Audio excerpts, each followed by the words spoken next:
Tema kita hari ini ialah pulih relasi dan pulih segala keadaan. Ayub itu ada 42 pasal, dan itu kalau dibikin sinetron itu ada 42 episode. Saya kira tokoh yang paling populer itu di Alkitab itu salah satunya itu Ayub. Tetapi mari kita periksa sehebat apakah penderitaan kita kalau kita bandingkan dengan penderitaan Ayub. Tidak dapat dibandingkan dengan penderitaan siapapun. Kalau Bapak Ibu baca Ayub baik-baik, kita bisa temukan pria yang mengalami penderitaan yang luar biasa hebat.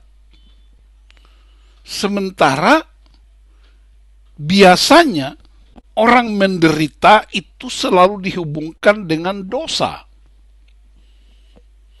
Kesengsaraan orang selalu dihubungkan dengan kesalahan.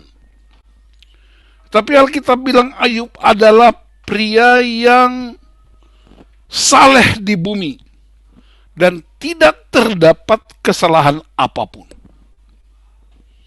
Tapi satu hal yang penting ialah Ayub dipakai Tuhan sebagai alat peraga untuk mendemonstrasikan kemuliaan Allah bagi dunia.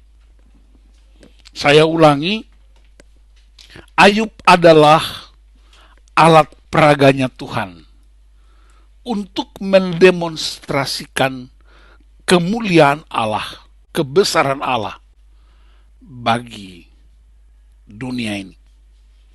Karena itu, saudara-saudaraku, sebelum kita bahas tentang pemulihan yang dilakukan oleh Allah terhadap Ayub, kita mau pelajari ada 7 hal penting di mana Ayub mendemonstrasikan siapa Allah. Yang pertama, kalau baca pasal 42 ayat 1 sampai 2a, di sana dikatakan tidak ada sesuatu pun yang tidak dapat dilakukan Allah. Allah bisa lakukan apa saja. Dia Allah yang dahsyat, yang berkuasa, yang ajaib. Tidak ada yang tidak dapat dilakukannya.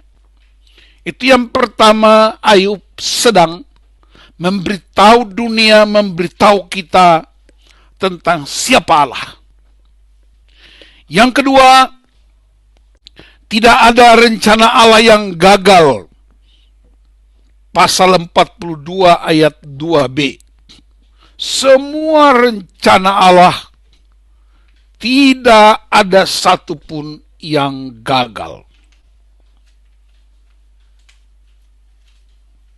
Karena itu kita tidak punya alasan apapun untuk membantah rencana-rencana Allah. Dan Alkitab berkata rencana Allah atau rancangan Allah itu baik untuk mendatangkan kebaikan. Bahkan Roma 8 ayat 28 berkata Allah turut bekerja dalam segala sesuatu untuk mendatangkan kebaikan. Salah satu segala sesuatu ialah penderitaan.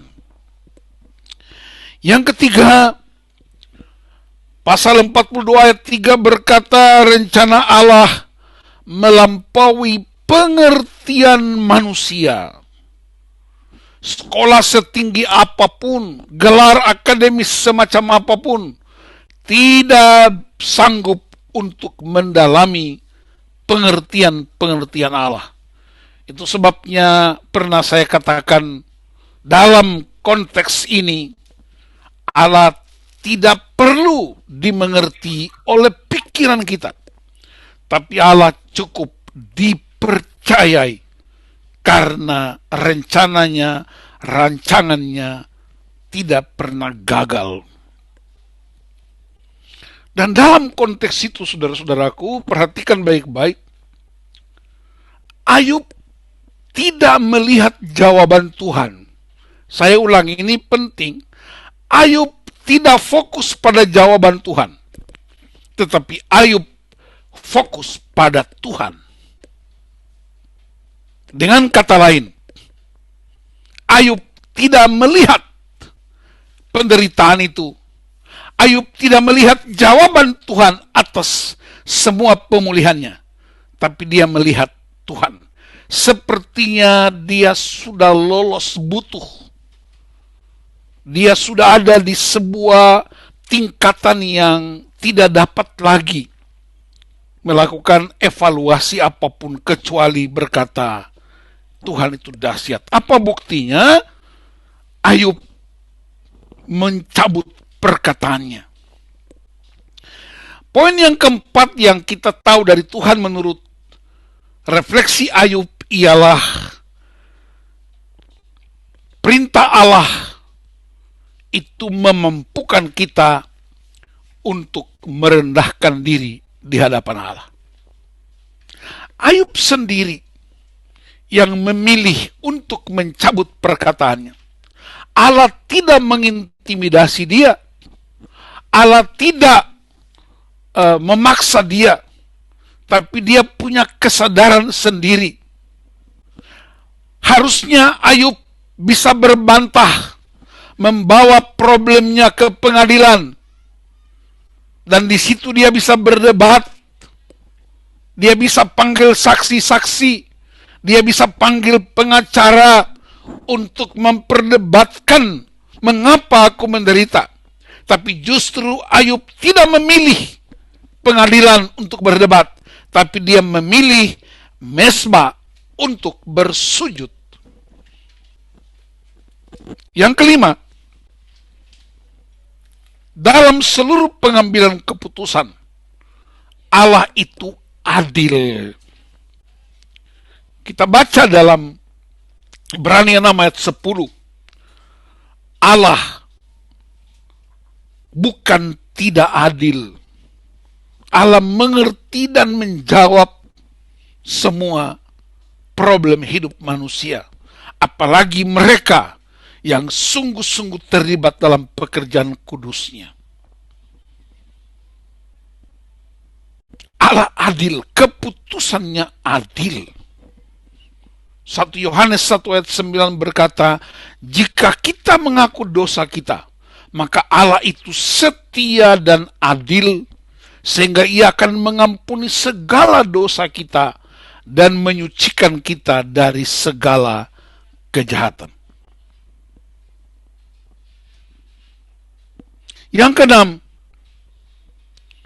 tidak ada siapapun di muka bumi, tidak ada Allah manapun di bumi yang dapat dibandingkan dengan Allah Yahweh, Allah yang Ayub sembah.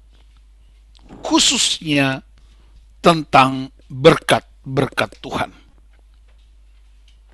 Kalau kita baca di ayat pembacaan kita ayat 9, 10, 11, 12, 13, 15, kita temukan ada 4 hal.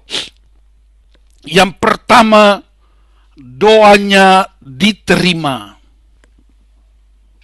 Yang kedua, keluarganya, sahabat-sahabatnya, kawan-kawan lama dipulihkan. Yang ketiga, harta bendanya bertambah 2 kali lipat.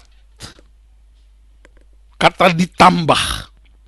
Dan yang keempat, dia diberkati sampai mencapai usia 140 tahun dan bahkan ikut melihat, menyaksikan keturunannya 4 generasi. Sempurnalah berkat Tuhan buat hidupnya. Ini kalau orang main sinetron biasanya atau main film, itu jagoannya seolah-olah kalah duluan. Dan ini pada pasal 42. Ini dramanya, filmnya itu happy ending. Yang terakhir, yang ketujuh, kita belajar Allah sanggup mengisi tahun-tahun akhir hidup kita. Terutama orang-orang yang lanjut usia, orang lansia, di gereja tertentu menyebutnya warga senior. Banyak orang galau. Kalau udah tua, takutnya anak-anak tidak bisa urus karena mereka udah pindah kota, pindah pekerjaan. Takut jangan sampai anak mantunya tidak akan urus dengan baik. Tetapi Ayub memberi kita pelajaran bahwa di akhir-akhir hidup kita, Allah sanggup memelihara dan memberi ketenangan. Itulah saudara-saudaraku 7 prinsip yang bisa kita pelajari dari drama yang 42 episode ini. Itulah Allah yang Ayub demonstrasikan di bumi. Itulah Allah yang Ayub perkenalkan bagi dunia dan segala isinya. Pertanyaannya ialah, apakah penderitaan yang kita pernah hadapi seberat yang dialami Ayub? Apakah kesengsaraan yang kita hadapi lebih parah dari apa yang Ayub alami? Belum ada catatan di dunia ini yang bisa memberitahu kita penderitaan seseorang lebih hebat dari Ayub. Tapi kita juga bisa jujur mengatakan dalam perkara-perkara tertentu kita pernah mengalami penderitaan-penderitaan yang hebat. Apakah itu karena problem-problem ekonomi? Apakah itu karena hubungan suami istri? Apakah itu karena hubungan orang tua anak? Apakah itu karena hubungan bergereja? Bisa saja itu terjadi. Tetapi perhatikanlah, ada satu peristiwa yang jauh lebih hebat dari Ayub, yaitu ketika Yesus Kristus di puncak titik nadir manusia, di antara langit dan bumi, di atas kayu salib itu, dia berseru kepada Bapanya, Eloi, Eloi lama sabachthani. Bapa seolah-olah meninggalkannya. Tapi saya mau beritahu, Bapa tidak meninggalkan Ayub. Bapa tidak meninggalkan Yesus. Bapa tidak meninggalkan kita. Tetapi dia sedang memproses hidup kita untuk mendemonstrasikan kemuliaannya bagi dunia. Karena itu saudara-saudaraku, mari kita tiru prinsip ini, belajar dari Ayub yang selalu bertanya, mengapa? Mengapa? Mengapa? Dan Allah tidak memberi jawaban. Karena Anda tidak cukup paham jawaban Allah. Tapi Allah memberikan akhir yang melegakan, yang menyenangkan, dan membawa kebahagiaan. Karena itu, pesan saya hari ini dalam tema pulih relasi, pulih keadaan, yang pertama ialah jangan menunggu jawaban Allah, tetapi fokuslah kepada Allah yang hidup itu. Yang kedua, setiap penderitaan atau kesengsaraan dalam bentuk apapun, apakah itu karena fisik, apakah itu karena ekonomi, apakah itu karena hubungan-hubungan persaudaraan, pandanglah, tiru Ayub, Dia berdoa, minta pengampunan Allah buat orang-orang yang pernah memusuhinya. Dia minta pengampunan Allah bagi orang-orang yang pernah menyepelekannya. Ingat pengajaran Tuhan Yesus dalam Matius pasal 5 ayat 43 sampai 48. Berdoalah dan berkatilah musuhmu. Dan itu yang membuat Allah tergerak. Karena itulah karakter Allah, sehingga Ayub mengalami pemulihan. Teman-temannya diberkati, keluarganya dipulihkan, seluruh keadaannya dipulihkan.